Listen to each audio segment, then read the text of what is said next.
I love living in a brand new story with unwritten lines. I no matter the weather, it's gonna be alright. I know my life ain't perfect, but I don't have to worry, 'cause I've got all that I need right here in my life. I know my life ain't perfect, but I like the way it's going, 'cause I've got all that I need right here in my life. Thank you for the good life, good life. Allah, I wanna thank you for the good life. I leave it all in your hands, oh, good.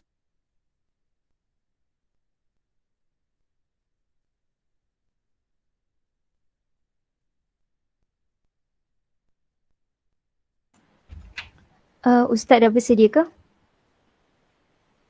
Dah, alhamdulillah. Bismillah. Okey. Bismillahirrahmanirrahim.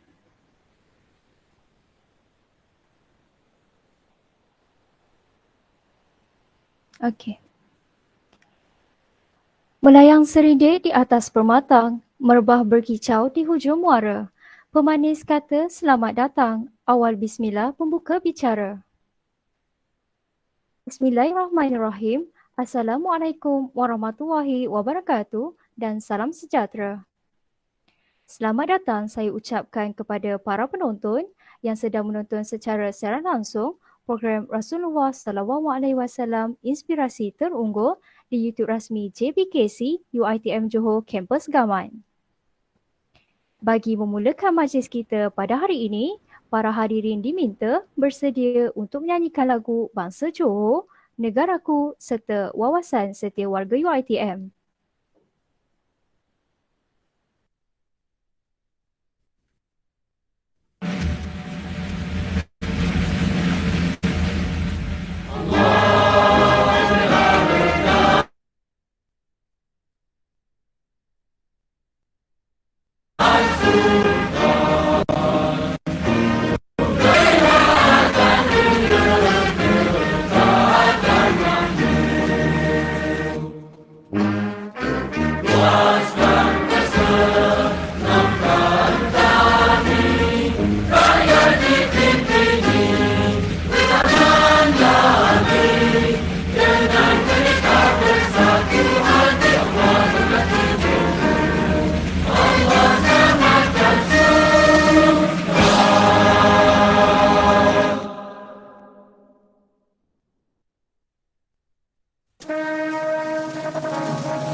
Yang berbahagia, Dr. Basaruddin Shah bin Basri, Timbalan Rektor Hal Ehwal Pelajar UiTM Johor Kampus Gamat.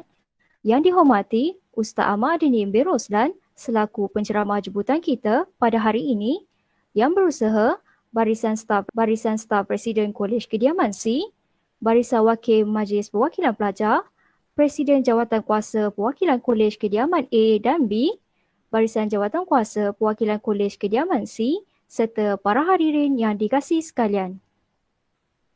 Alhamdulillah, bersyukur kita kehadrat Ilahi kerana dengan izin dan rahmatnya, kita diberi peluang untuk sama-sama hadir dan memeriahkan lagi majlis pada malam ini. Bunga mawar cantik tersemat, dipetik gadis di tepi titi. Doa dibaca memohon rahmat, moga majlis sentiasa diberkati. Bagi memberkati lagi majlis kita pada hari ini, majlis mempersilakan Saudari Nur Aisyah Alia binti Muhammad Zai bagi memimpin bacaan doa. Dengan segala hormatnya, dipersilakan. Al-Fatihah.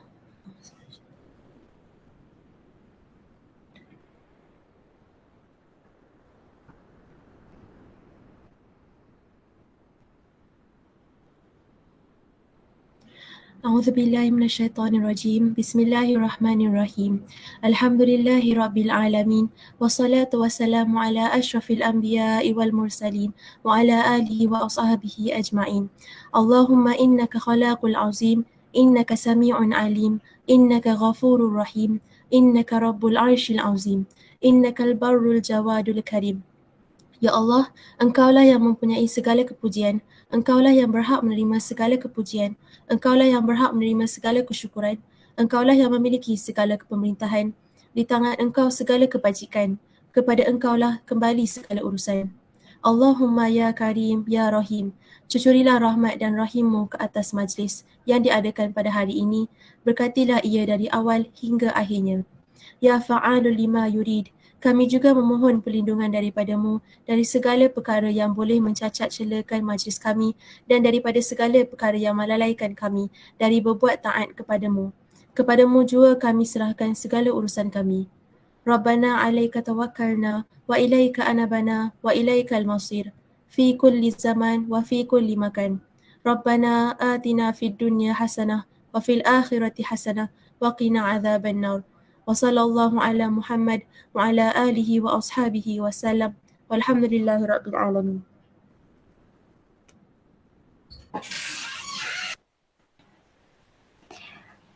Amin, amin, amin.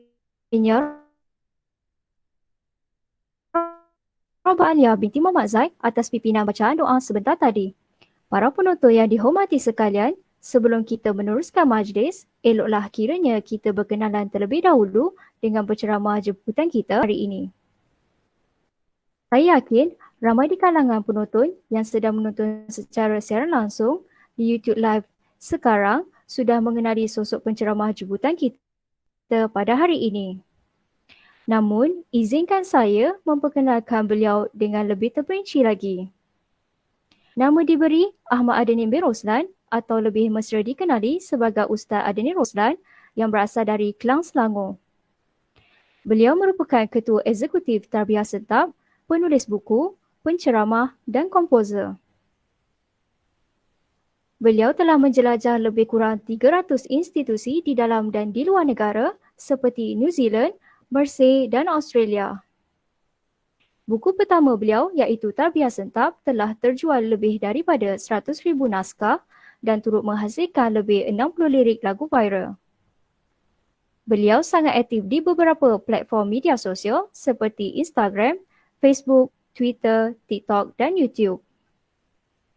Sidang penonton sekalian, kita teruskan lagi dengan topik kita pada hari ini. Topik yang dibawakan pada hari ini adalah topik yang sangat berkait rapat dalam kehidupan kita, terutamanya sebagai seorang Muslim.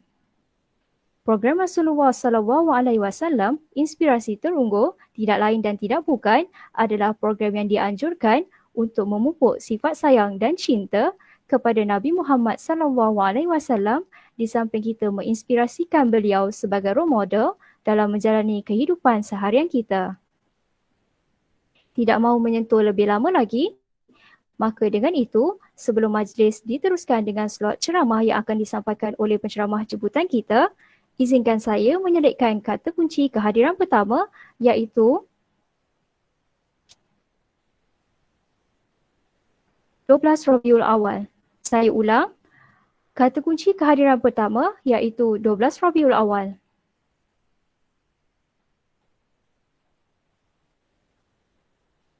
Baiklah, tanpa membuang masa lagi, saya memberi laluan kepada penceramah jemputan kita pada hari ini iaitu Ustaz Ahmad Adinin. Majlis dengan segala hormatnya mempersilakan. Bismillahirrahmanirrahim. Assalamualaikum warahmatullahi wabarakatuh. Bismillah. Alhamdulillah. Wassalatu wassalamu ala rasulillah. Wa ala alihi wa sahbihi wa mawalah. Rabbi syrah li sadri. Wa yassir li amri. Wahlul uqdatan min lisani yafqahu qawli. Rabbi zidni ilma warzuqni fahma. Subhanaka la ilma lana illa ma 'allamtana innaka antal alimul hakim. Wa la hawla wa la quwwata illa billahil aliyyil azim. Amma ba'd. Yang saya muliakan pengurus majlis, semoga Allah kurniakan syurga kepada beliau. Yang saya kasihi semua AJK program, pihak penganjur yang bertungkus lumus berbulan-bulan untuk menjayakan program ni. Semoga Allah kurniakan syurga buat kalian semua insya-Allah. Dan kepada semua yang hadir pada malam ni, sama ada yang hadir secara ikhlas ataupun terpaksa ataupun sebab nak dapat merit ataupun yang sama waktu dengannya, mudah-mudahan Allah terima segala niat-niat kita tu sebagai niat yang ikhlas insya-Allah. Sebab akhirnya sebenarnya tak ada siapa pun yang paksa untuk korang join program malam ni. Kan? Tak dapat duit pun kalau join program malam ni. Tak dapat makan pun. Online je kan. Boleh je masuk lepas tu buka tapi tak dengar pun kan. Boleh je. Tapi subhanallah, korang semua sanggup berkorban untuk luangkan masa mendengar majlis ilmu pada malam ni, membincangkan tentang satu sosok tubuh yang sangat kita semua cintai iaitu Rasulullah sallallahu alaihi wasallam. Saya yakin semua yang join program malam ni adalah orang-orang yang sangat mencintai Nabi sallallahu alaihi wasallam lah. Dan mudah-mudahan kita dapat bersama Nabi sallallahu alaihi wasallam di syurga nanti insya-Allah, dapat memeluk baginda sallallahu alaihi wasallam dan bersama baginda di syurga insya-Allah. Okey, antara tanda kita mencintai sesuatu adalah kita suka cerita pasal benda tu. Contohnya kalau orang tu dia suka main bola. Dia suka sembang pasal bola lah. Asal lepak dengan member, sembang pasal bola. Gaduh-gaduh sikit, peminat MU, gaduh dengan peminat Liverpool. Benda tu sebab dia dah cinta benda tu, dia seronok benda tu. Orang yang suka K-pop, dia sukalah sembang pasal K-pop. BTS ada lagu baru, Jungkook dan sebagainya. Semua benda dia update lah. Belacak Pink. So, peminat-peminat politik, orang suka politik, dia suka sembang pasal politik. Nak kata akhirnya kalau kita dah mencintai sesuatu, kita akan suka cerita pasal benda tu, suka dengar pasal benda tu, suka baca pasal benda tu. Dan orang-orang yang mencintai Nabi SAW, benda yang paling dia suka adalah dengar pasal Nabi SAW. Suka dengar hadis Nabi SAW. Suka dengar apa-apa benda yang boleh mendekatkan kita pada cara hidup Nabi SAW.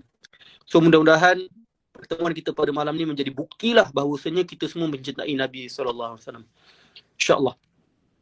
Okey, pada malam ni kita nak bincangkan satu topik tentang Rasulullah SAW, inspirasi teragung. Apa yang kita boleh contohi daripada Nabi SAW ni. Especially sebagai seorang student lah. Okay? Dan seterusnya sebagai seorang Muslim. Sebab apa? Sebab ada orang kata macam ni tau. Bila kita suruh ikut Nabi, dia kata, ish, itu Nabi. Mana boleh ikut Nabi? Nabi tu aku tak mampu jadi macam Nabi. Bila kita tegur, ish, Nabi lain. Selalu dengar benda macam tu kan. Padahal sebenarnya Nabi ni manusia juga. Allah jadikan Nabi di kalangan manusia supaya kita boleh ikut dia.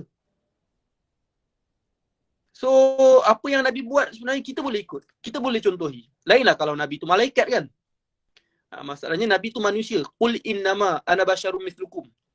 Katakanlah wahai Muhammad, sesungguhnya tidaklah engkau melainkan tidaklah aku melainkan manusia seperti kamu. Manusia. Ramai orang dia ingatkan Nabi tu macam bukan manusia. So dia mengagungkan Nabi tu seolah Nabi tu bukan manusia yang tak layak dicontohi. Sedangkan Nabi SAW adalah manusia seperti kita. Nabi ada perasaan sedih. Nabi pernah menangis.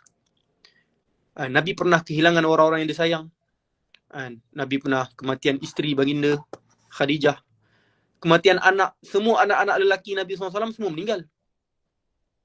Bayangkan kita kalau ada anak meninggal. Sedih. Bayangkan berapa banyak anak Nabi SAW yang meninggal. Dikala Nabi tengah hidup lagi. Sedih. Ditambah Nabi kena tuduh, orang kata dia gila lah, orang kata dia ni kena sihir lah, kena rasuk lah, kena pulaukan lah, kena pukul, kena maki, macam-macam. Nabi macam kita, Nabi sedih. So, sebenarnya first point yang saya nak sampaikan, ingat Nabi SAW adalah satu sosok tubuh yang kita boleh contohi. So janganlah bagi alasan, itu Nabi, aku bukan Nabi, sebagai alasan untuk kita mempertahankan dosa kita. Jangan. Laqad kana lakum fi Rasulillahi uswatun hasanah. Telah kami jadikan engkau wahai Muhammad sebagai uswah hasanah, contoh tauladan. Okay, itu first point. Benda ni penting supaya kita rasa tak jauh daripada Nabi. Kita rasa dekat dengan Nabi. Kita rasa kita mampu untuk menjadi seperti Nabi. Yes, bukan Nabi, tapi boleh mencontohi setiap hidup Nabi SAW. Kedua, saya nak bagi tahu, Nabi Muhammad SAW sempurna ataupun tidak?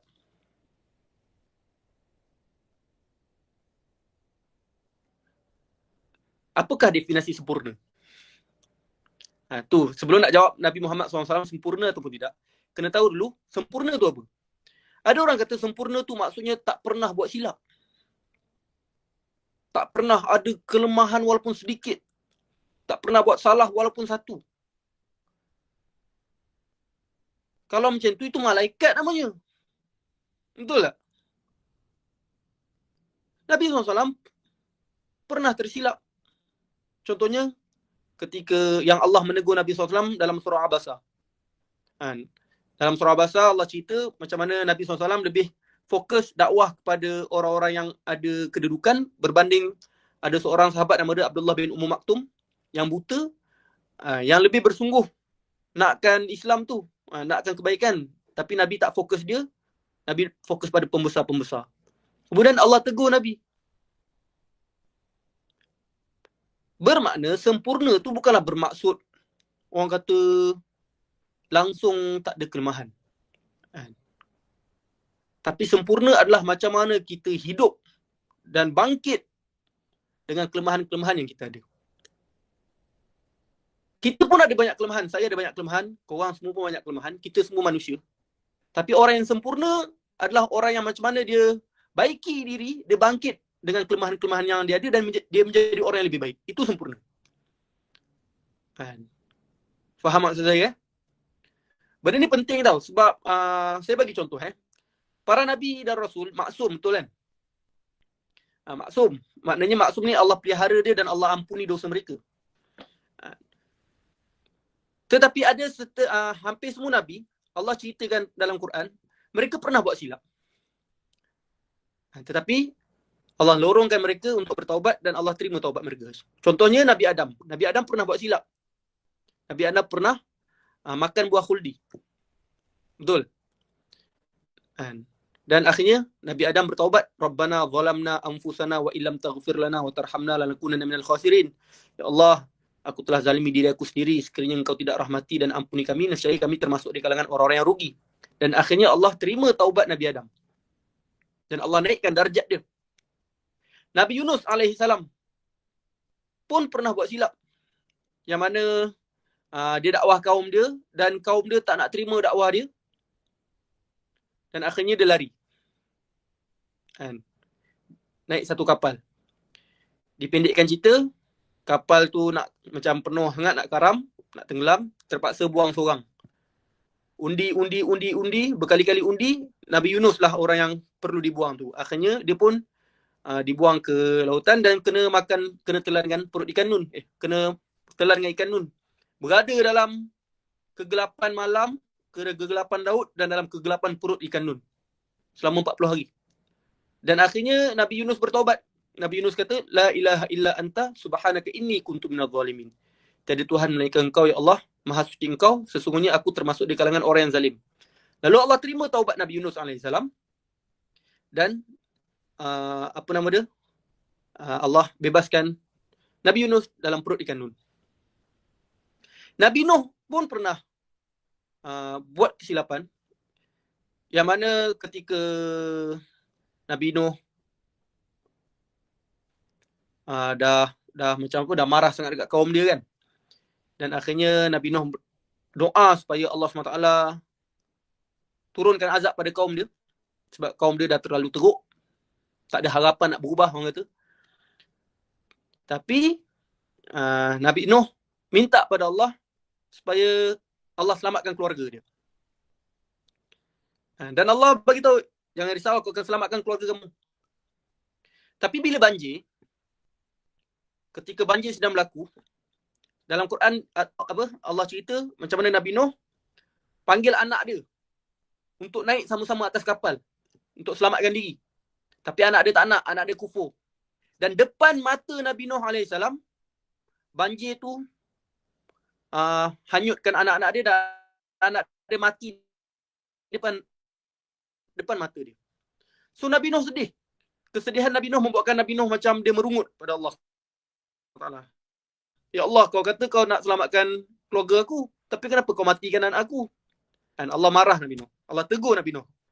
Sesungguhnya orang yang kufur bukanlah keluargamu.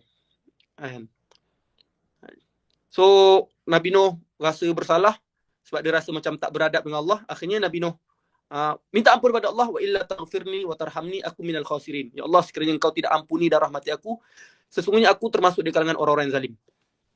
The point is, daripada kisah-kisah para nabi ni, termasuklah Rasulullah SAW, ini membuktikan yang bahawasanya kita semua manusia ada buat silap. Kesempurnaan tu bukanlah bermaksud tak buat silap, tetapi kesempurnaan tu adalah macam mana kita bertaubat dan kembali pada Allah SWT. Itulah yang sempurna. Faham Kalaulah manusia tak ada buat silap, macam mana kita nak tahu Allah tu Maha Pengampun? Betul tak? So memang Allah jadikan manusia ni memang buat silap. Benda ni penting untuk kita pujuk diri kita juga. Sebab kadang-kadang, sorry saya masuk isu mental illness sikit. Kadang-kadang orang yang depression, budak universiti banyak depression, budak sekolah banyak depression. Yelah, macam-macam orang buruk sangka pada kita ke, orang judge kita ke, toxic, macam-macam jenis orang kat dunia ni. Benda tu membuatkan kita rasa aku ni teruk, aku ni tak berguna, aku ni lemah, aku ni tak ada harapan masuk syurga, aku ni macam-macam kita rasa kan. Dan akhirnya kita rasa kita tak berguna. Benda tu boleh membuatkan kita rasa gila juga kan. Kita rasa hilang self-esteem, hilang keyakinan diri. Sedangkan kalau kita faham bahawasanya tak ada manusia yang sempurna. Dan kesempurnaan tu bukanlah bermaksud tak pernah buat silap, tetapi kesempurnaan tu adalah kita bangkit dari kelemahan kita, berubah menjadi orang yang lebih baik. InsyaAllah kita akan mudah dan kuat serta positif untuk menghadapi hidup-hidup kita yang akan datang. So itu poin yang kedua lah yang saya nak sampaikan. Poin first yang saya nak sampaikan tadi apa benda? Bahawasanya Nabi SAW tu manusia yang boleh kita contohi. Nabi bukan malaikat. Yang kedua, kesempurnaan bukanlah bermakna tidak ada buat silap, tetapi kesempurnaan tu adalah macam mana kita bangkit menjadi orang yang lebih baik selepas kita buat silap. Okay? Tu dua sisi penting yang saya rasa penting untuk saya cerita pada mukadimah ni, supaya kita rasa kita mampu contohi Nabi SAW. Boleh Okay. Seterusnya, yang saya nak sampaikan pada malam ni, sahabat-sahabat sekalian yang saya cintai kerana Allah. Kalau nak cerita segala benda yang kita nak ikut daripada Nabi SAW, banyak. Betul tak? Nabi SAW ni orang kata segenap aspek lah kita boleh ikut. Sebagai seorang suami kita boleh ikut Nabi. Sebagai seorang isteri pun kita boleh contohi. Sebagai seorang pemimpin kita boleh contohi. Sebagai seorang student kita boleh contohi. Sebagai seorang panglima perang kita boleh contohi. Nabi SAW ni segenap aspek hidup dia kita boleh contohi. Subhanallah. So kalau saya nak cerita semua benda, susah juga. So hari ni saya nak fokus satu benda je lah. Okay? Apa yang kita boleh contohi daripada Nabi dari satu sudut saja yang saya nak kongsi pada malam ni. Kerana bagi saya, kalau kita buat benda ni, insyaAllah kita akan mudah untuk amalkan sunnah-sunnah Nabi yang lain. So apa yang saya nak sampaikan pada malam ni, untuk sama-sama kita sebagai budak pelajar universiti, untuk sama-sama kita pegang benda ni, untuk amalkan benda ni, adalah ibu segala sunnah. Sebagaimana seorang ibu, dia boleh melahirkan anak, betul? Macam tu juga kalau kita buat ataupun kalau kita amalkan ibu segala sunnah, insyaAllah kita akan mudah mengamalkan sunnah-sunnah yang lain. Bila kita amalkan ibu segala sunnah, ia akan melahirkan sunnah-sunnah yang lain dalam kehidupan kita. So, ibu segala sunnah yang ramai sangat orang tinggalkan zaman sekarang ni adalah dakwah. Amar ma'ruf, nahi mungkar. Ajak manusia ke arah kebaikan dan mencegah kemungkaran. Dakwah adalah ibu segala sunnah. Nabi diutuskan adalah untuk menyeru manusia pada Allah SWT. Benda ni sangat penting sahabat-sahabat sekalian. Dakwah ni satu kewajipan tau. Saya nak tanya satu soalan lah. Boleh tak kita bercita-cita jadi pendakwah? Boleh? Boleh semua? Boleh. Boleh. Sebenarnya mana-mana tempat saya pergi mesti orang kata boleh. Sebenarnya tak boleh tau. Kenapa tak boleh? Sebab cita-cita tu pilihan. Dakwah tu kewajipan. Dakwah ni kita tak boleh pilih, kita kena buat. Dakwah ni bukan satu kerjaya, tapi dakwah ni satu kewajipan. Saya bagi contoh, ada tak orang yang bila kita tanya dia, cita-cita kau besar nak jadi apa? Oh, cita-cita aku besar nanti nak jadi penyolat. Tak boleh kan? Sebab solat tu wajib. Tapi itulah hari ni orang dah tak rasa dakwah tu satu kewajipan, sehingga dakwah ni dia jadi macam kerjaya pula. Cita-cita kau apa? Pendakwah bebas. Kerja kau apa? Kerja aku pendakwah. Ada tak orang kita tanya, kerja kau apa? Penyolat. Tak ada. Sebab apa? Sebab solat tu kewajipan. Semua orang kena solat. Solat ni merentasi kerjaya. Kau doktor kau kena solat. Kau student kau kena solat. Kau Perdana Menteri kau kena solat. Kau raja kau kena solat. Kau penyapu sampah kau kena solat. Sama juga, dakwah tu pun satu kewajipan. Kau student kau boleh dakwah. Kau Perdana Menteri kau kena dakwah. Kau raja kau kena dakwah. Penyapu sampah kena dakwah. Penganggur kena dakwah. Sebab dakwah tu kewajipan. Dia bukan pilihan. Tapi itulah ramai orang diingatkan dakwah ni hanyalah kerjaya yang perlu dilakukan oleh orang-orang tertentu sahaja. Kena jadi ustaz, kena ambil kos agama, kena pakai serban, pakai purdah, baru boleh buat dakwah. Tidak. Kita semua orang Islam berhak, layak dan wajib buat dakwah atas kemampuan yang kita ada. Okey? Cuma kenapa hari ni ramai orang tinggalkan dakwah kan? Saya bila kaji-kaji jumpa-jumpa orang, saya dapat buat beberapa kesimpulan lah kenapa ramai orang yang dia tinggalkan dakwah. Reason pertama kenapa ramai orang tinggalkan dakwah, sebab dia rasa dakwah tu hanyalah ustaz-ustaz, ulama'-ulama' je kena buat. Okey. Sebenarnya silap. Ustaz-ustaz, ulama'-ulama' tugas dia adalah menyampaikan ilmu. Itu yes, nak sampaikan ilmu kena orang berilmu lah. Betul tak? Nak sampaikan ilmu kedoktoran, boleh tak kita suruh ustaz? Tak boleh, dia bukan ahli dia. Tak boleh. Tak boleh kan? Dia bukan ahli. Nak tanya doktor pasal hukum hakam agama, tak boleh juga sebab mereka bukan ahli. Sebab tu kalau dalam agama, bab agama keahliannya adalah memang para ulama. Kita kena rujuk mereka dalam hal tersebut. Tetapi itu dari sudut ilmu. Dakwah ni bukan menyampaikan ilmu semata-mata. Dakwah ni adalah mengajak manusia ke arah kebaikan dan mencegah kemungkaran. Tak perlu ada ilmu pun tak apa. Saya bagi contoh. Budak darjah 1. Sekolah rendah pun tak habis lagi. Dia nampak orang isap okok. Dia pun kata, bang, jangan isap okok bang, tak bagus. Tiba-tiba abang tu kata, engkau sekolah rendah pun tak habis. Ilmu tak cukup. Kau tak layak dakwah aku. Boleh ke dia cakap macam tu? Tak boleh. Sebab apa? Sebab benda yang budak tu cakap betul. Nak cakap benda betul ni, tak perlu kau kena ada degree dalam satu benda pun untuk kau dakwah benda tu. Lainlah kalau kau nak sebarkan hukum hakam. Okey, dalam solat ada 13 rukun. Itu memang kena orang ahli lah. Tapi dakwah ni, simple. Ajak orang buat baik, cegah orang buat jahat. Budak sekolah rendah pun boleh. Betul tak? Sebab itulah saya nak bagi faham. Semua orang mampu buat dakwah sebenarnya. Dengan kapasiti yang kita ada lah. Tapi kalau nak cerita hukum hakam, itu kena tanya pada yang ahli. Faham Maknanya dakwah ni semua orang kena buat. Bukan ustaz-ustazah je. Korang pun layak insyaAllah. Kedua, kebanyakan orang yang tinggalkan dakwah, dia punya alasan adalah aku takut cakap tak subuh bikin. Betul tak? Ini paling famous lah. Aku takut kalau aku tegur orang, aku pun tak buat, makan diri, babe. Takut kena bash pula kan. Kau cakap je lebih. Perangai kau pun macam apa. Munafik. Satu hal pula kena munafik. So sebenarnya, jawapan kepada perkara ni adalah, ada ke orang yang boleh cakap serupa bikin kat dunia ni? Melainkan Nabi SAW lah. Mana ada? Nak tunggu kita dapat amalkan semua benda yang kita cakap, mustahil. Sebab itulah Hasan Al-Basri, seorang tabi'in, seorang ulama', dia pernah suruh anak murid dia untuk buat dakwah. Anak murid dia kata, aku takut aku cakap tapi aku tak buat.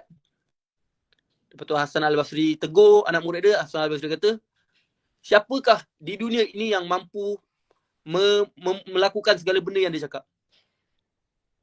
Bangkit dan buatlah dakwah. Kalau nak tunggu sempurna tu, mestinya takkan ada orang buat dakwah. Faham So, the point is, kalau nak hidup kita berubah, ubah mulut kita dulu. Cakap benda baik. Bila kita buat dakwah, kita cakap benda baik, betul tak? Ajak orang buat baik, cegah kemungkaran. Bila kita ubah mulut kita, insya-Allah Allah akan ubah kehidupan kita. Allah berfirman, ya ayyuhallazina amanu taqullah wa qulu qawlan sadida. Wahai orang-orang beriman, bertakwalah dan ucapkanlah kata-kata sadida. Sadida ni Ibn Abbas kata kata-kata yang benar, kata-kata dakwah. Bila kita ubah kata-kata kita, maknanya bila kita mula bercakap benda-benda dakwah, ajak orang pada Allah SWT, ganjaran dia apa? Yuslih lakum a'malakum. Nescaya Allah akan baiki amalan kamu. Wa yaghfir lakum dzunubakum, dan Allah akan ampunkan dosa-dosa kamu. Maksudnya bila kita buat dakwah, Allah akan ubah kita. Dan Allah akan ampunkan dosa kita. Sebab itulah kalau nak sempurna, ataupun kalau kita nak suci, bukan kena tunggu suci baru buat dakwah. Cara dia buat dakwah dulu. InsyaAllah Allah akan sucikan diri kita. Ada orang kata, ya aku tak layak lah buat dakwah sebab aku banyak dosa. Dah tahu banyak dosa, lagilah kena buat dakwah sebenarnya. Betul tak? Sebab kalau buat dakwah, Allah ampunkan dosa. Yang ni kita tinggalkan dakwah, teruskan dosa. Aku tak layak lah buat dakwah, banyak dosa. Lepas tu dakwah dia tinggalkan, dosa dia teruskan. Sedangkan yang kita kena tinggalkanlah dosa dan buat dakwah. Sebab itulah saya nak pesan pada semua. Bila kita buat dakwah, bukan bermaksud kita suci. Okay? Tetapi kerana kita nak disucikan Allah lah, kita buat dakwah. Kita buat dakwah bukan sebab kita baik. Tetapi sebab kita nak jadi baik lah, kita buat dakwah. Sebab apa? Ganjaran orang yang buat dakwah ialah Allah akan ampunkan dosa-dosa dia dan Allah akan baiki diri dia. Betul tak?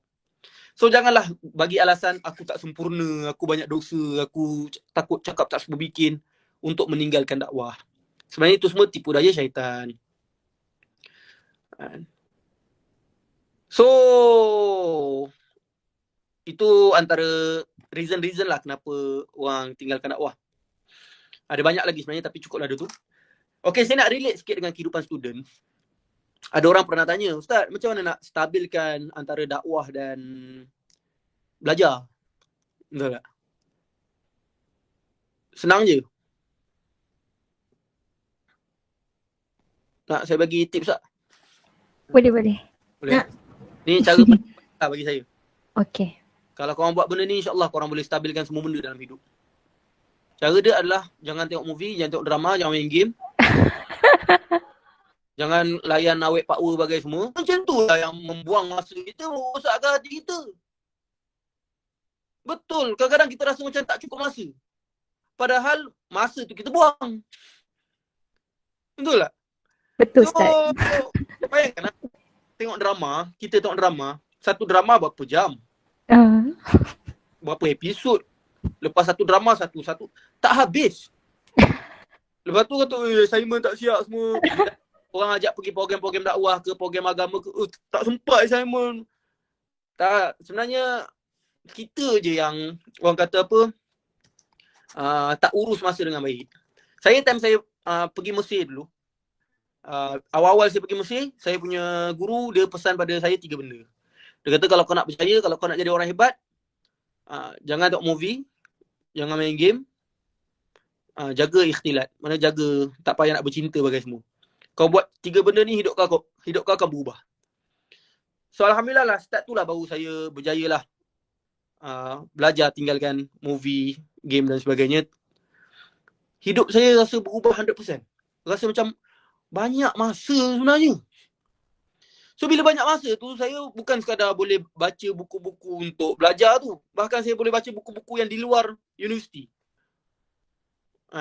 Dapat baca buku sirah, dapat baca buku pasal dakwah dan sebagainya. Macam-macam lah pembacaan yang selalu saya boleh buat kan. Boleh jumpa orang, boleh berdakwah dan sebagainya. So hidup saya tu rasa berkat masa tu. Tapi kalau kita bercinta contohnya, bercinta ni serabut. Setiap masa kau kena pegang phone, lepas tu nak kena balas message power kau, awet kau, balas lambat, merajuk. Lepas tu bukan dapat pun, tu clash, bapak lah. Lepas tu depress pula. Lepas tu men are trash, woman are trash, satu hal pula. Lepas tu tak boleh move on, lepas tu dah move on dapat yang baru, ulang benda yang sama. Tak habis. Serabut. Wallahi serabut. So tak payahlah buang masa bercinta. Betul saya cakap. Saya tak tahu nak cerita macam mana lah. Tapi korang kena try lah tak bercinta, baru korang rasa betapa nikmatnya hidup sebenarnya. Dakwah dan study kita. Okay. Seterusnya, saya punya cadangan untuk pelajar-pelajar universiti, sahabat-sahabat sekalian yang saya cintai kerana Allah. Waktu muda ni adalah waktu yang terbaik untuk kita all out mencari diri kita. Sebab waktu muda ni waktu yang panjang. Start sekolah sampai umur 40 tu dikira muda. Panjang. Dalam waktu dia panjang, biasanya muda-muda sihat pula tu. Kuat pula tu. Masa banyak. So orang-orang muda ni, sepatutnya kita semua menggunakan waktu muda kita ni untuk sama-sama amar ma'ruf nahi munkar. Ajak orang pada kebaikan, cegah kemungkaran. Dengan segala kemampuan yang kita adalah. Untuk tegakkan agama Allah SWT. Untuk memberi manfaat pada masyarakat sekeliling kita. Jangan gunakan waktu muda kita ni untuk hanya memuaskan nafsu kita je. Rugi. Allah akan tanya tau. Allah akan tanya, apa yang kita guna waktu muda? Sebab itulah antara golongan yang berada di bawah naungan arasy Allah adalah orang yang asyab nasya'a fi ibadatillah. Pemuda yang membesar dalam keadaan beribadah pada Allah. Sebab waktu muda ni waktu yang paling orang kata bernafsu lah, nak try itu ini, maksiat itu ini. Memang saya pun muda juga. So saya pun kadang-kadang setan kacau juga untuk nak try itu ini, nak try itu ini. Kita kena lawan lah. So waktu muda yang paling orang kata mudah untuk melakukan maksiat ni, kalau kita dapat tahan diri kita dan beribadah pada Allah, mentaati Allah, di akhirat nanti kita akan berada di bawah naungan arasy Allah. So sama-samalah kita orang-orang muda ni cuba sedaya upaya untuk amalkan ibu segala sunnah, iaitu dakwah. Bila ramai orang muda berganding bahu untuk melaksanakan dakwah amar ma'ruf nahi munkar, insya-Allah umat akan terislah, masyarakat akan berubah. Jangan jadi macam orang-orang Yahudi. Yang mana Allah SWT berfirman, lu'inal ladina kafaru min bani Israel ala lisani Daud wa Isa bin Maryam dzalika bima asaw wa kanu ya'tadun kanu la yatanahawna 'an munkarin fa'aluh la bi'sa ma kanu yaf'alun. Allah kata Allah telah melaknat orang-orang kafir di kalangan Bani Israel melalui lisan Daud dan juga Nabi Isa kerana perbuatan melampau yang mereka lakukan. Apakah perbuatan melampau yang orang Yahudi lakukan sehingga Allah laknat mereka? Kan hari ini kita sebut Yahudi laknatullah kan.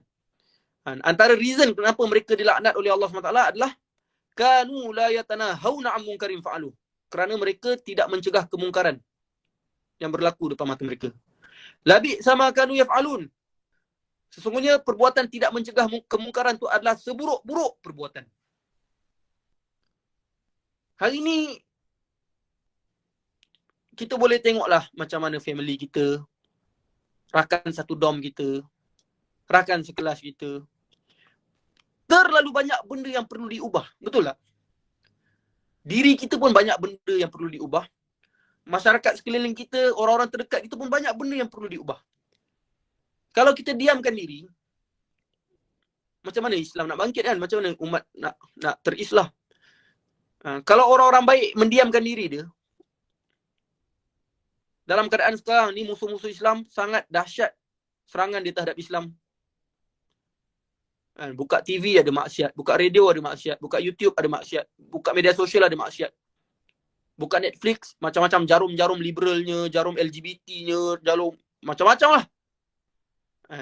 Buka Twitter pun macam-macam. Maknanya doktrin-doktrin untuk merosakkan Islam ni telah berakar umbi dalam masyarakat. So takkanlah kita nak berdiam diri. Sekurang-kurangnya apa yang kita mampu kita buatlah untuk ajak orang pada kebaikan dan cegah kemungkaran. Sekecil-kecil perkara pun tak apa. Janganlah kita diam terus. Okey?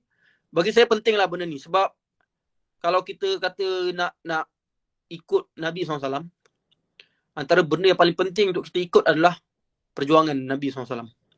Sebab ada orang dia just ikut pakaian Nabi je. Tapi perjuangan Nabi dia tinggal.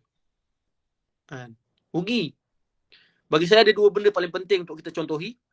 Perjuangan dakwah Nabi dan juga akhlak Nabi SAW. Kalau kita buat dakwah tapi akhlak kita teruk, masalah juga. Kalau akhlak kita baik tapi kita tinggalkan dakwah, pun masalah juga. Kalau boleh sama-sama kita cuba amalkan dakwah Nabi dan juga akhlak Nabi SAW. InsyaAllah. So sahabat-sahabat sekalian, sebagai orang kata sebelum saya nak buat kesimpulan ni, saya nak kongsikanlah beberapa ganjaran-ganjaran yang Allah sediakan kalau kita buat dakwah. Yelah, kalau kita nak kerja satu tempat, antara reason kita semangat bekerja tu adalah bila gaji berbaloi. Kerja penat-penat, gaji seciput, memang motivasi tu tak ada lah. So antara cara kita nak semangatkan diri kita untuk beramal adalah kita tahu apa ganjaran yang Allah sediakan.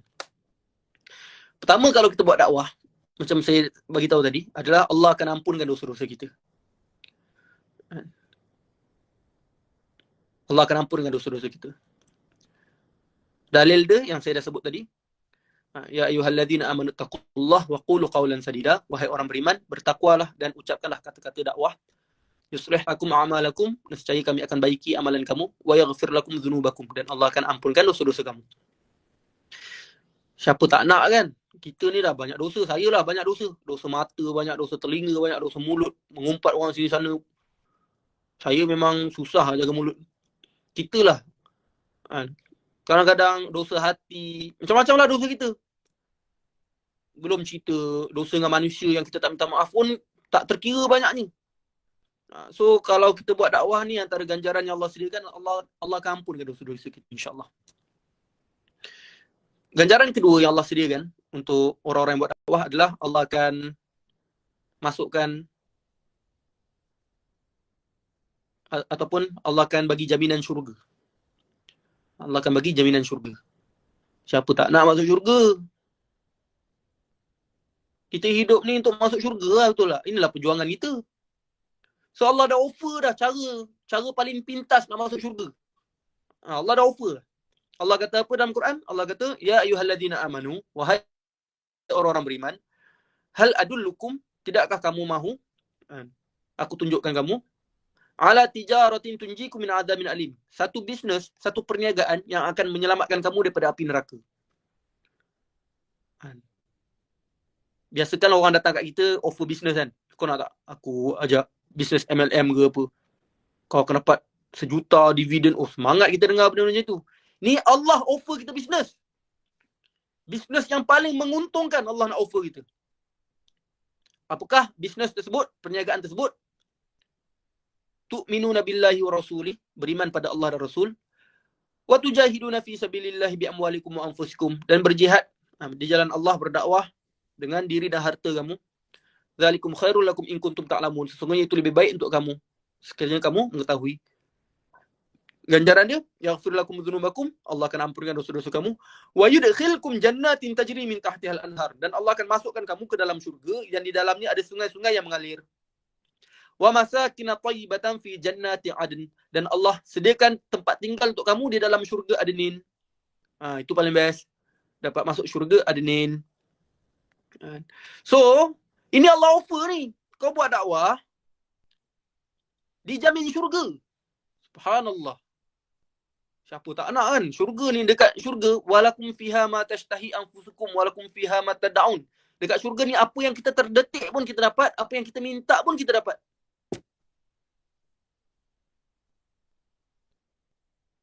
Dan yang ketiga ganjaran untuk orang yang buat dakwah adalah di syurga nanti kita akan dapat melihat wajah Allah.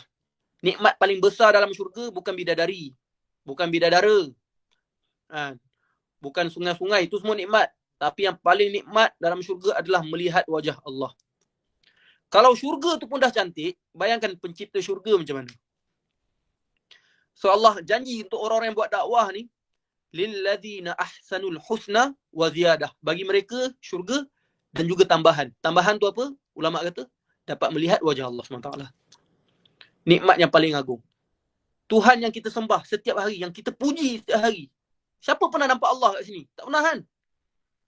So, benda yang kita paling nak adalah melihat Allah.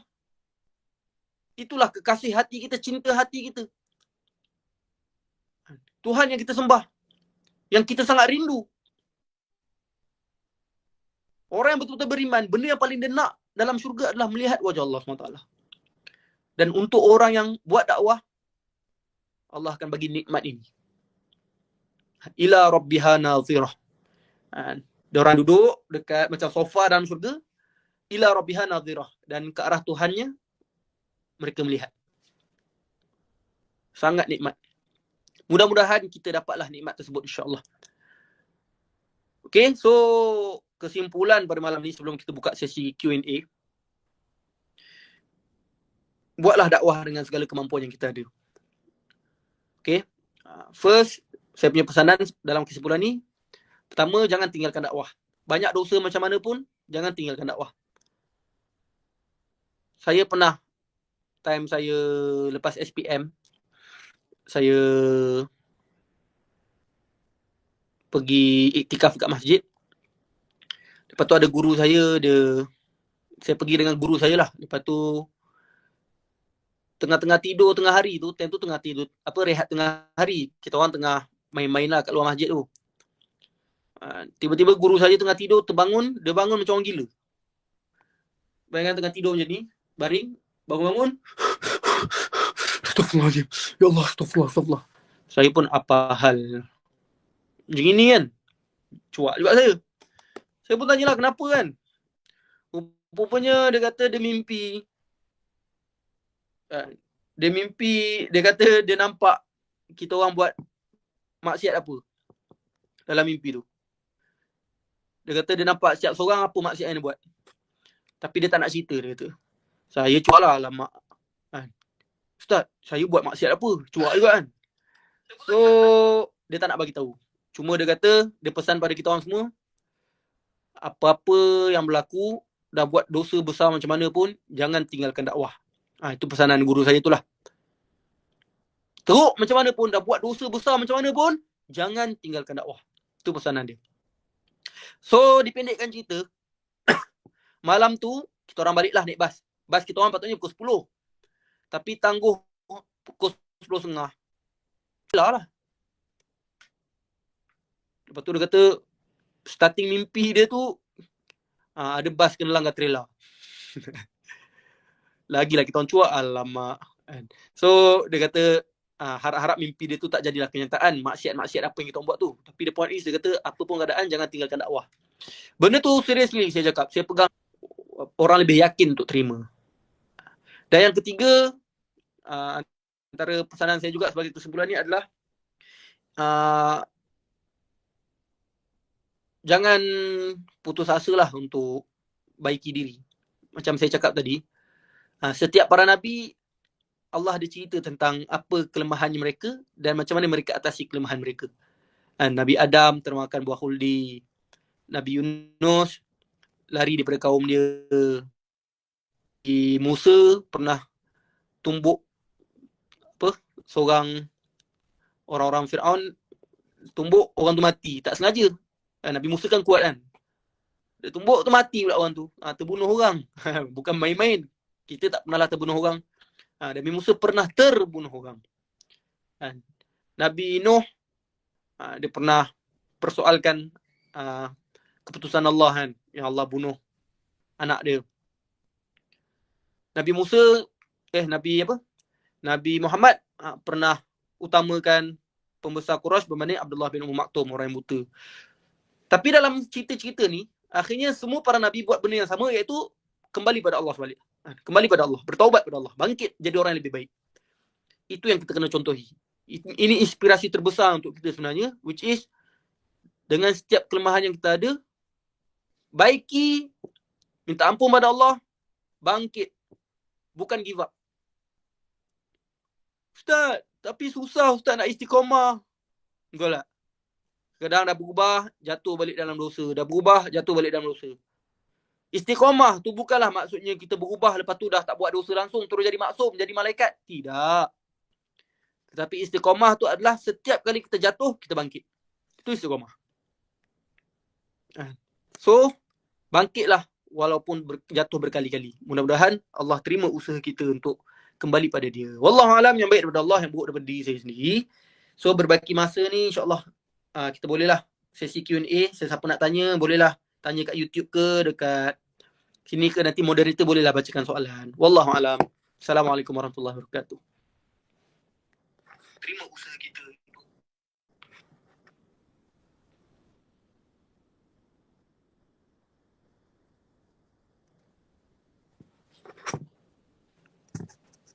Alhamdulillah, terima kasih Ustaz atas penerangan yang menarik sebentar tadi.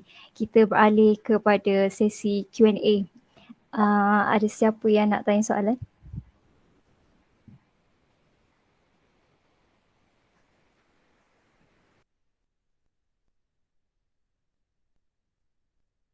Okay, Assalamualaikum Ustaz Adenin. Okay, saya nak bertanya satu soalan. Okay, seperti yang kita ketahui, di dalam kehidupan ni sekecil-kecil tindakan pun, perlakuan ke, percakapan ataupun apa je penyelesaian masalah, Rasulullah SAW telah memberi panduan melalui sunnahnya. Ini tanda kasih baginda pandu ubatnya. So bagaimana kita nak hidupkan balik sunnah Nabi Muhammad SAW? Okay, terima kasih. Macam saya dah sentuh dalam poin-poin saya tadi. First kali buat dakwah. Bila kita amalkan ibu segala sunnah, insyaAllah kita akan mudah untuk amalkan sunnah-sunnah yang lain. Bayangkan kalau kita buat dakwah, maksudnya kita mengajak orang lain pada Allah dan Rasul, betul tak? So bila kita buat dakwah, lagi ramai orang buat dakwah, maka lagi ramailah orang yang akan menghidupkan sunnah Nabi SAW. Betul tak? Tapi kalau tak ada orang buat dakwah, maka sunnah Nabi akan mati. Sebab itulah sama-sama kita usaha sedaya upaya untuk buat dakwah.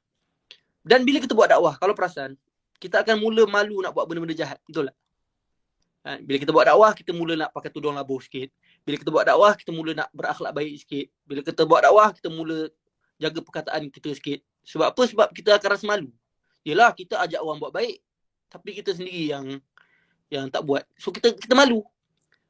Dan orang akan bash kita. Engkau ni dakwah tapi kau pun ke laut. Kita akan malu. So perasaan malu tersebut membuatkan kita semakin nak jadi lebih baik. Sebab itulah bila kita buat dakwah, InsyaAllah dakwah tu akan menjadikan diri kita ni, terlahir dalam diri kita ni, kemudahan untuk mengamalkan sunnah-sunnah yang lain. Kita mula berakhlak baik, kita mula menjaga aurat, kita mula menjaga tutur kata, kita mula menjaga pandangan. Bukan tu saja. Bila kita buat dakwah, bukan kita je yang akan mula menghidupkan sunnah. Orang lain pun akan mula hidupkan sunnah. Masyarakat akan berubah, kawan-kawan kita akan berubah, family kita akan berubah. Kuncinya buat dakwah. Sebab apa? Sebab beza umat Nabi SAW dengan umat-umat yang lain. Umat-umat yang lain, umat kaum terdahulu, Allah tak wajibkan dakwah. Dulu, kaum-kaum Nabi terdahulu, hanya Nabi dan Rasul sahaja yang buat dakwah. Kaum dia tak payah buat dakwah. Tapi spesialnya umat Nabi SAW, Allah izinkan kita semua untuk buat dakwah. So Allah bagi kita satu offer untuk buat satu kerja Nabi, iaitu dakwah. Maknanya kalau kita buat dakwah ni, sebenarnya kita sedang melalui jalan para Nabi dan Rasul. Cukup special. Kuntum khaira ummah. Kamu adalah sebaik-baik umat. Ukhrijat linnas, yang dikeluarkan untuk manusia. Ta'muruna bil ma'ruf wa tanhauna 'anil munkar. Mengajak manusia ke arah kebaikan dan mencegah kemungkaran, wa tu'minuna billah, dan beriman pada Allah. So syarat nak jadi umat yang terbaik, kita kena buat dakwah. InsyaAllah bila kita buat dakwah, sunnah-sunnah yang lain akan hidup. Okay?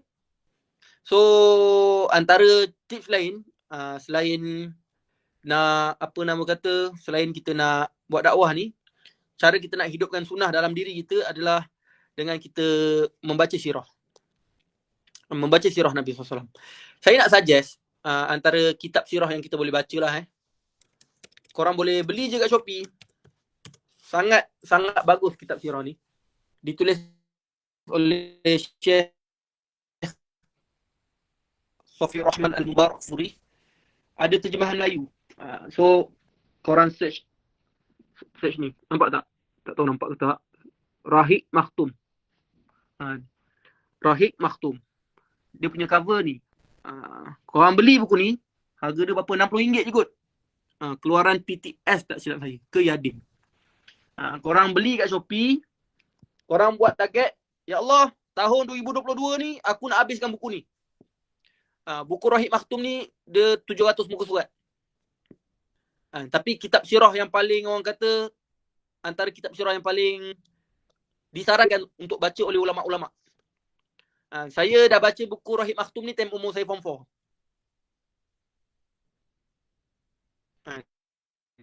Adik saya habis baca buku ni time umur dia dah jenam.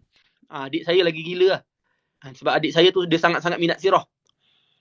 So nak kata insyaAllah buku ni, kalau korang suka baca novel, buku Rahiq Makhtum ni lagi best daripada novel. Korang baca tu korang boleh nampak perjuangan Nabi tu ada kat depan korang.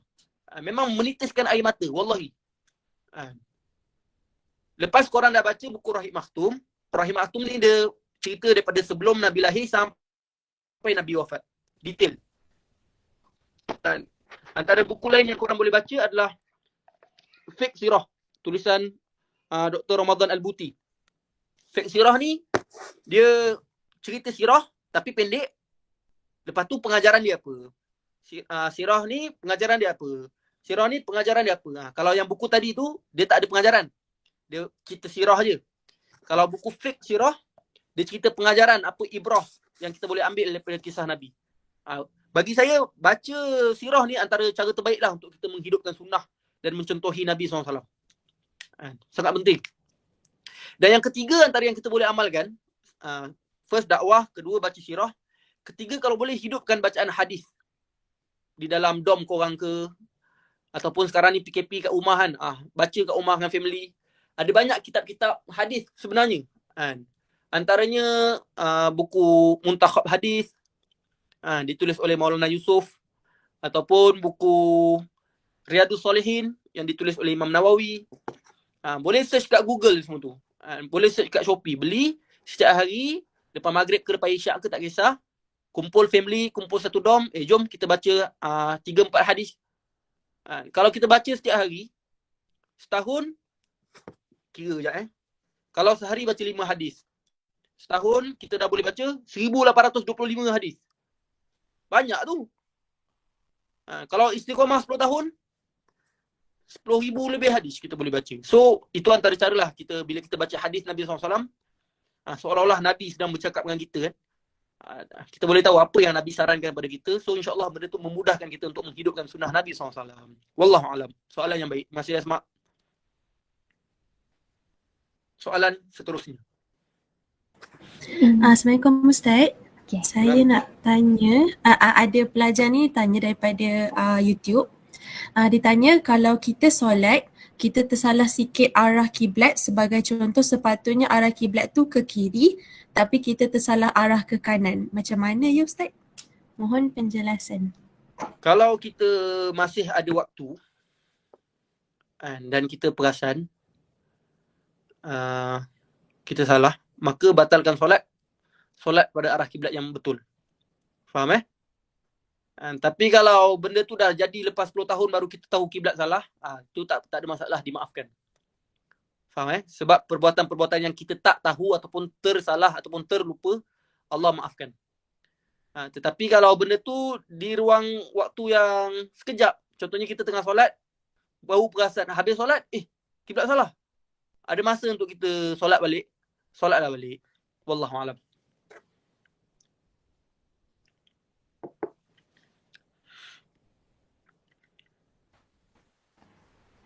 Soalan seterusnya daripada Roy. Dia nak tanya macam mana kita nak minta maaf dengan non-Muslim tapi orang tu kita dah tak jumpa. Terima kasih Roy.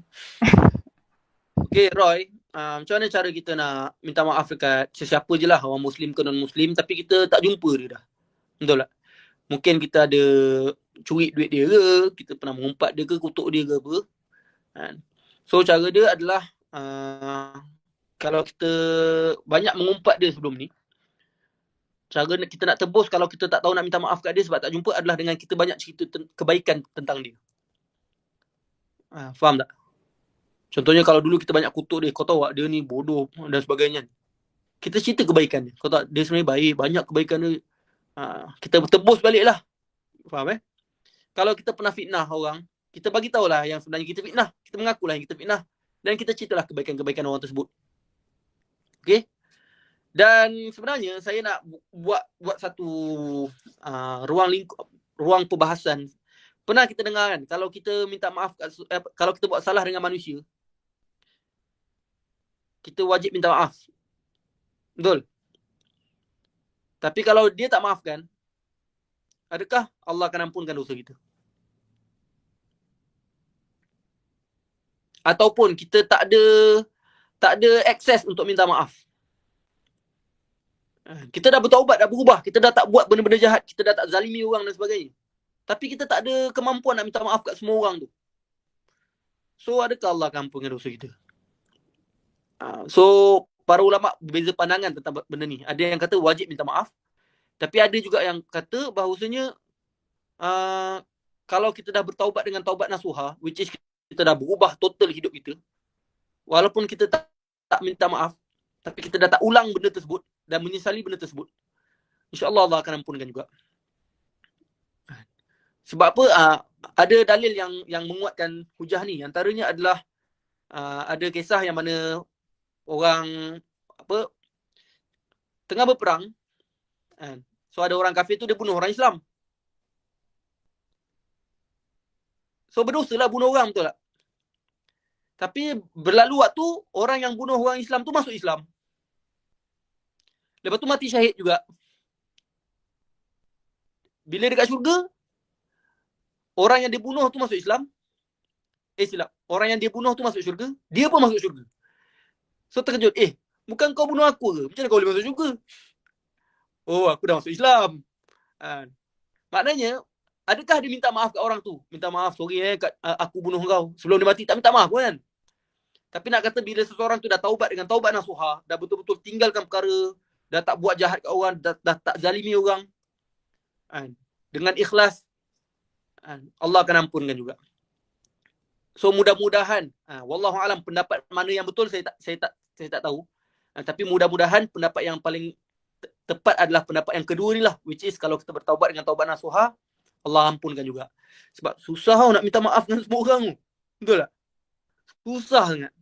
Sebab itulah berhati-hatilah bila buat dosa Susah. dengan wallahualam. Soalan seterusnya.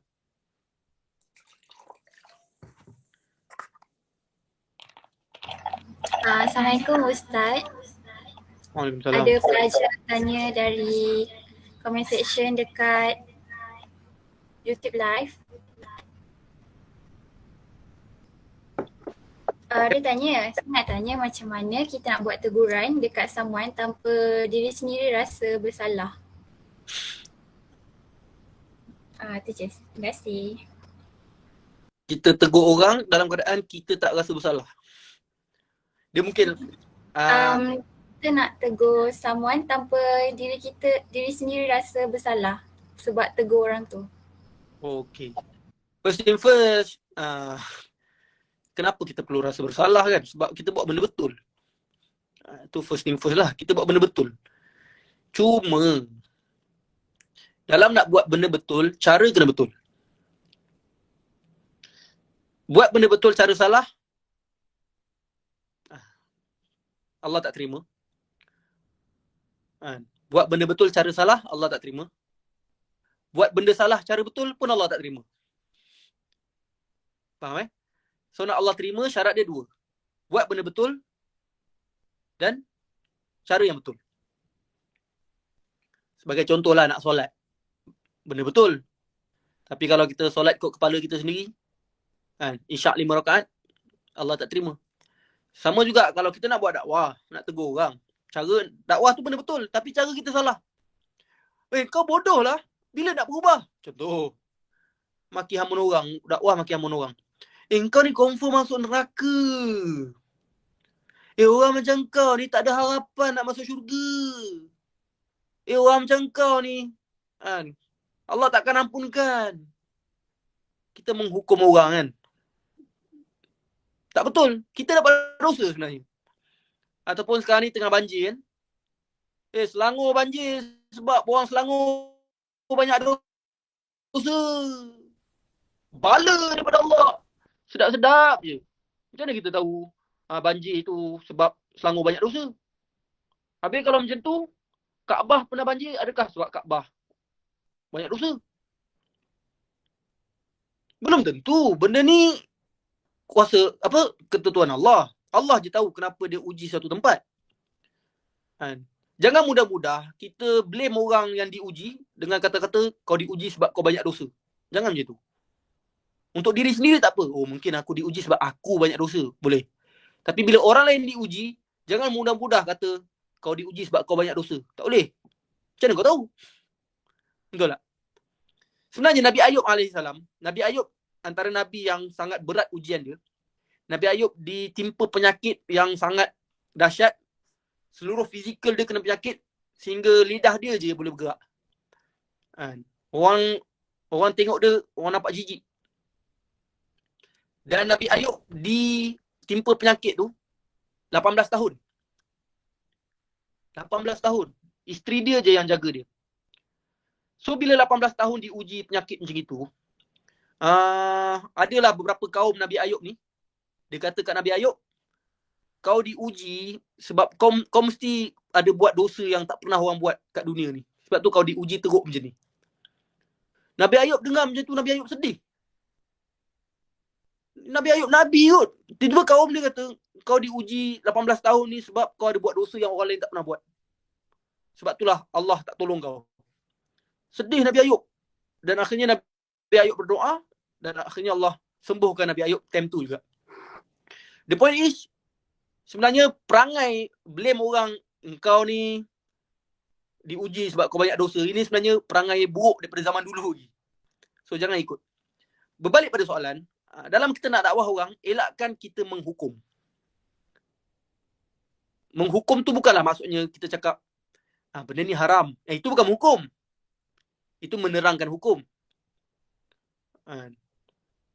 Yang dimaksudkan dengan menghukum ni adalah kita kata kau masuk neraka.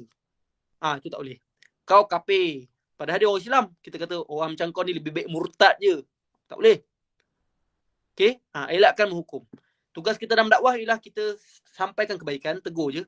Benda ni salah. Nabi SAW cakap macam ni. Allah kata macam ni. Tapi jangan, orang kata, jangan buat kerja Tuhan lah.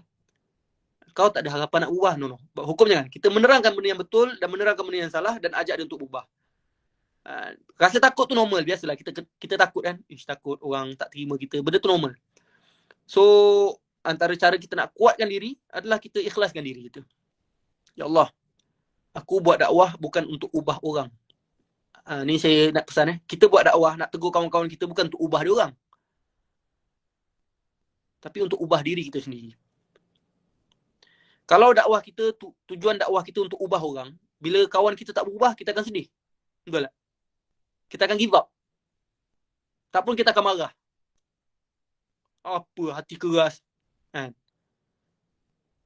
Tapi kalau orang tu berubah, kita akan rasa bangga. Weh, kawan aku berubah sebab aku yang tegur. Betul tak? Sedangkan kita buat dakwah, tujuan yang sebenar kita adalah buat dakwah untuk apa? Untuk ubah diri kita sendiri. Allah kata dalam Quran, wa idh qalat ummatun minhum lima ta'izuna qaumanillah muhlikuhum aw mu'adzibuhum adzaban syadida qalu ma'dziratan ila rabbikum wa la'allahum yattaqun. Ada sebahagian orang kata, kenapa kau buat dakwah kepada satu kaum yang memang confirm akan kena azab Allah? Kau tegur ke kau tak tegur ke, memang diorang dah confirm kena azab. So pendakwah tu kata apa? Qalu ma'dziratan ila rabbikum wa la'allahum yattaqun. Aku buat dakwah ni adalah sebagai jawapan daripada Allah. Supaya bila Allah tanya, aku ada jawapan.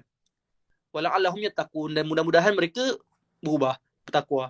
So the point is, tujuan kita dakwah ni untuk diri kita sendiri sebenarnya. Supaya kita boleh jawab depan Allah SWT. Dan supaya kita sendiri dapat ganjaran-ganjaran dakwah yang saya dah sebutkan tadi. Bukan untuk ubah orang tu. Ubah orang tu bonus. Orang tu ubah, Alhamdulillah. Orang tu tak berubah, jangan sedih. Jangan marah. Kena banyak bersabar. Okay? Wallahualam.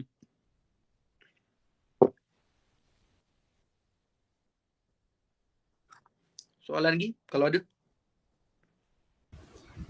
Okey, saya nak tanya, ada pelajar tanya, nama dia Nur Hidayah.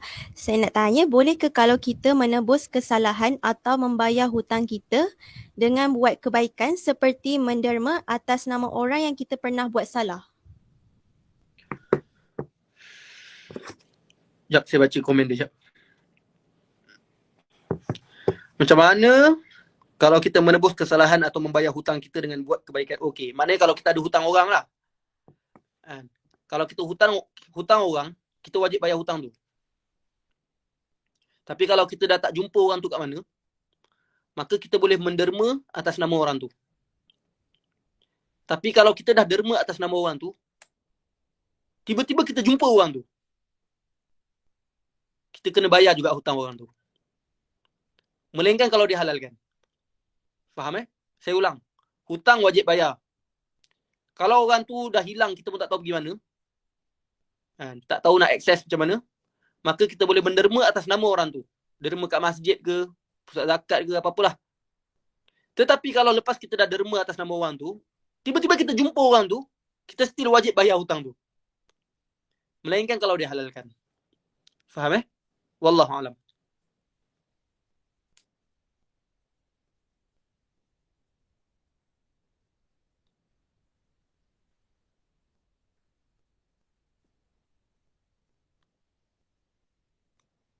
Ada lagi soalan?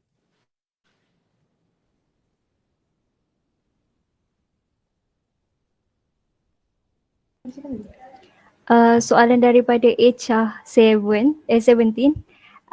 Macam mana nak berdakwah dengan orang yang kita sayang tapi dia keras kepala? Contoh, kita tahu dia buat salah dan kita tegur tapi dia tak terima sehingga boleh menyebabkan putus kawan dan sebagainya. Okey, soalan ni kira soalan terakhir lah kan? Saya jawab panjang sikit lah Saya sebenarnya agak pelik dengan budaya persahabatan dekat Malaysia ni ataupun kat dunia ni. Kita ada kawan baik, betul tak? Kita ada sahabat baik kita, betul? Yang kita sayang. Tapi yang dimaksudkan dengan kawan baik tu, sahabat yang baik adalah yang tegur menegur. So macam mana kita boleh claim yang kita sayang dia ataupun kita kawan baik dia, tapi nak tegur pun kita takut? Itu bukan kawan baik tu. Itu kawan jahat. Nak tegur pun takut, ataupun bila kawan kita tegur kita terasa. Kata kawan baik takkanlah tegur terasa. Sepatutnya kita kena menghargai teguran sahabat kita. Betul tak?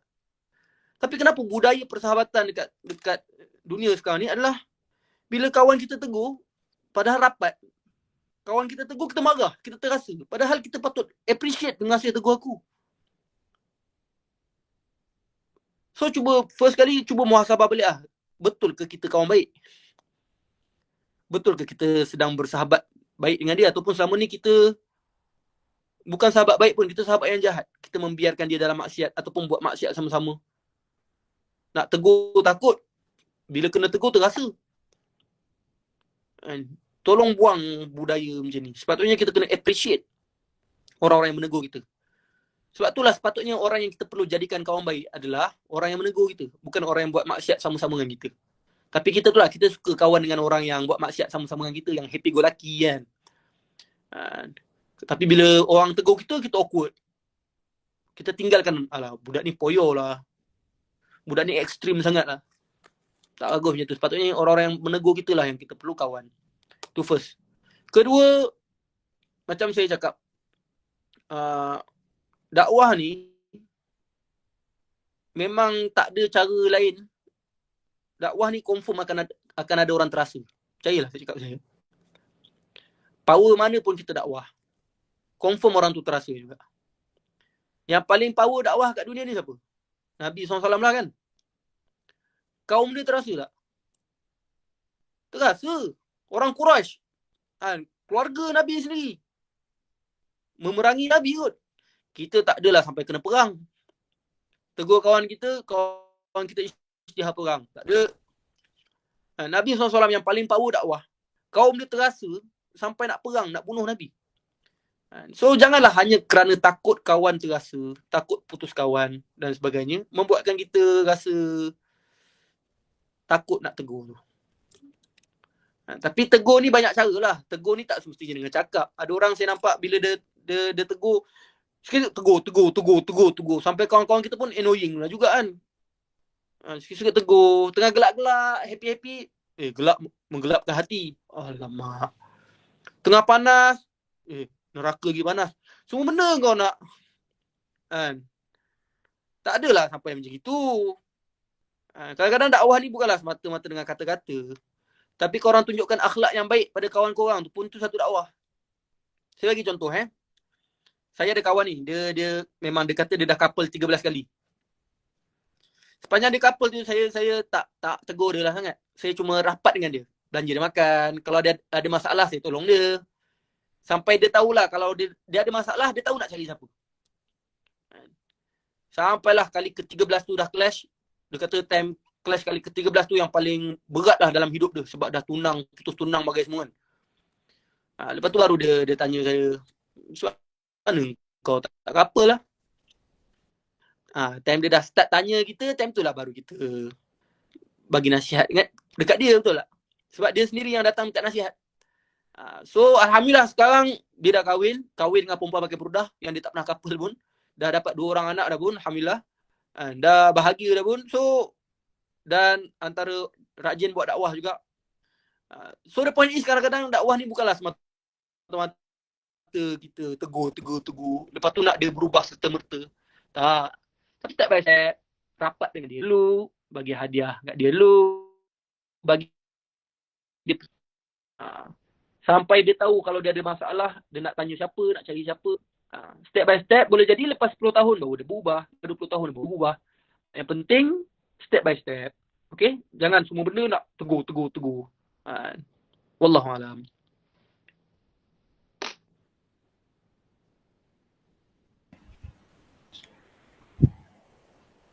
Terima kasih kepada para penonton yang telah bertanyakan soalan dan juga terima kasih Ustaz atas jawapan yang diberikan. Diharapkan para hadirin sekalian dapat mengambil sedikit sebanyak input yang disampaikan oleh penceramah jemputan kita. Baiklah, sidang penonton sekalian, majlis akan diteruskan lagi dengan tayangan video selawat.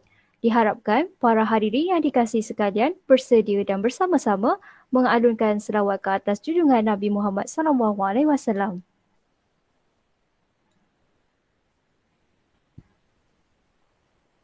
Sallallahu ala Muhammad. Sallallahu alaihi wasallam.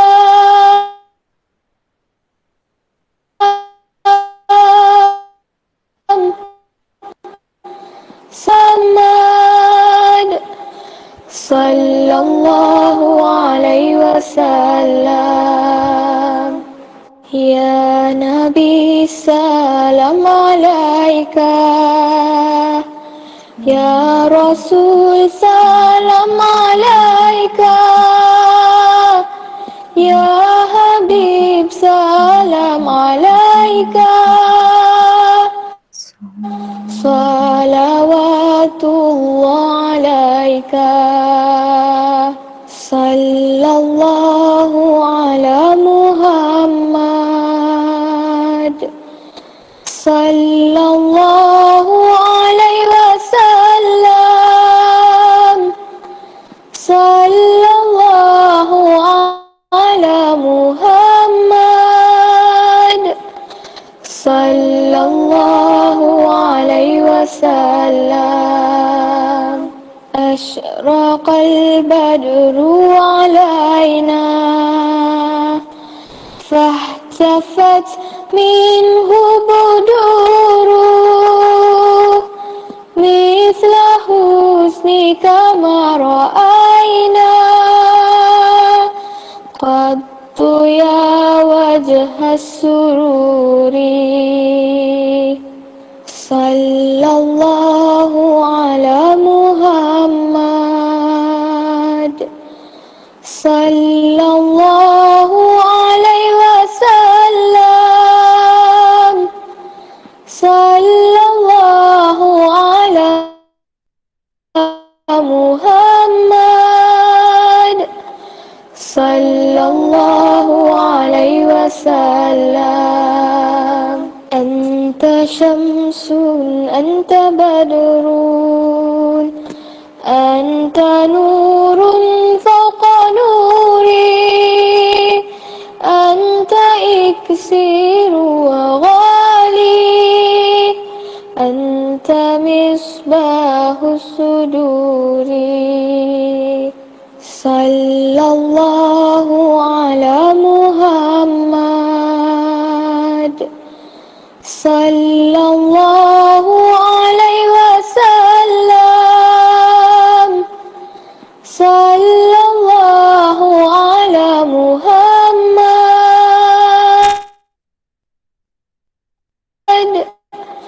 Sallallahu alaihi wasallam. Ya Habibi ya Muhammad. Ya urusal خفقين يا مؤيد يا ممجد يا إمام القبلتين صلى الله على محمد صلى الله عليه وسلم صلى الله على محمد صلى الله عليه وسلم.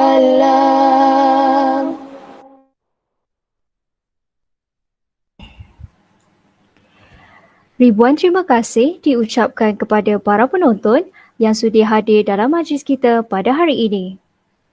Tidak dilupakan juga jutaan terima kasih kepada penceramah jemputan kita, Ustaz Ahmad Adenin yang sudi meluangkan masa untuk hadir dan menyampaikan ceramah bagi program ini.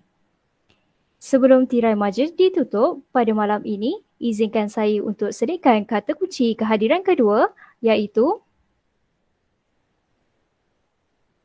Al-Amin. Saya ulang, kata kunci kehadiran kedua iaitu Al-Amin.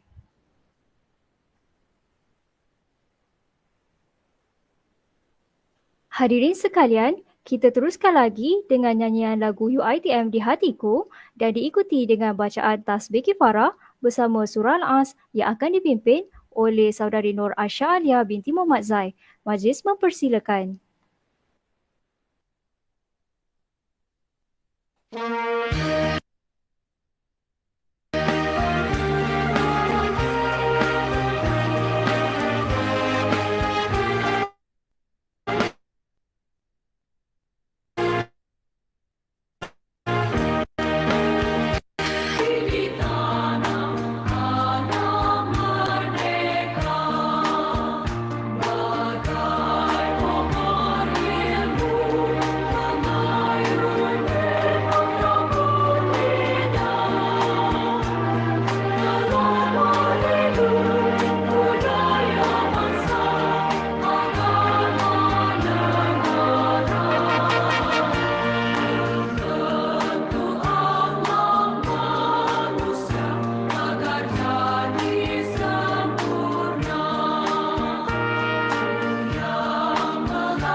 Kita tutup majlis kita dengan tasbih kifarah dan surah Al-As. Subhanakallahumma wa bihamdika asyhadu an la ilaha illa anta astaghfiruka wa atubu ilaik. Bismillahirrahmanirrahim. Wal 'asr innal insana lafi khusr illa alladhina amanu wa 'amilus solihat wa tawasaw bil haqqi wa tawasaw bis sabr.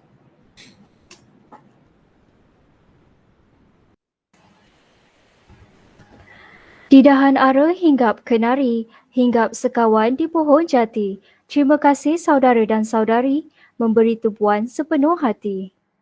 Dengan berakhirnya bacaan doa itu tadi, maka berakhirlah majlis kita pada hari ini. Saya selaku pengurusi majlis anda pada hari ini, mewakili jawatan kuasa perwakilan Kolej Kediaman C, dengan ini menyusun 10 jari, memohon kemaafan sekiranya ada terkasar bahasa atau tersilap bicara sepanjang majlis berlangsung. Sesungguhnya yang baik datang dari Allah Subhanahu Wa Taala, yang buruk datang dari diri kami sendiri. Terima kasih sekali lagi kepada para penonton dan penceramah jemputan. Semoga pada masa akan datang kita bertemu lagi di lain hari. Wabillahi taufiq wa hidayah. Wassalamualaikum warahmatullahi wabarakatuh. Sekian, terima kasih.